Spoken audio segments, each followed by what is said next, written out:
Ndewonu, ana m ekelekwa mmadụ niile ọzọ. N'ihe ọmụmụ nke a, anyị ga-eleba anya na mgbochi ume. Mkpụrụ edemede mgbochi ume dị 28.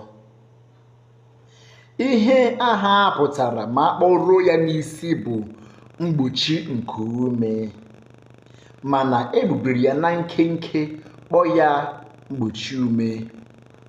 Egbubiri ya egbubi n'ihi na ịkpọrụcha ya n'isi dị ogologo. Dịka aha ya siri dị, ọ na-adị ka o nwere ihe na-egbochi mmadụ ikuru ume mgbe a na-akpọpụta ha. Ha anaghị enwe ụda, ha enweghị ike ịkwụrụ naanị onwe ha n'ahịrịokwu ọbụla. Tupu ha enwe ụda, a ga-eburu ụzọ gbakwunyere ha mkpụrụ ụdaume. Ọ bụrụ na enweghị ụdaume agbakwunyere ha, o nweghị ụda ọbụla ga-apụta. Nkuume onye na-akpọpụta ha anaghị aga werere werere.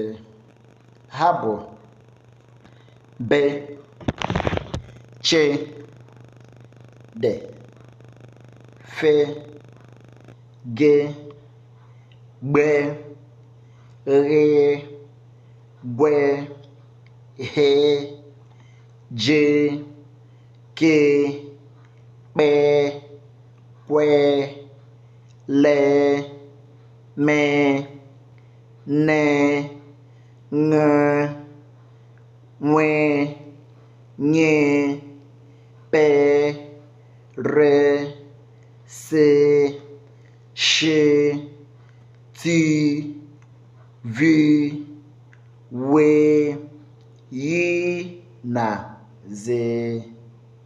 Ndewonu.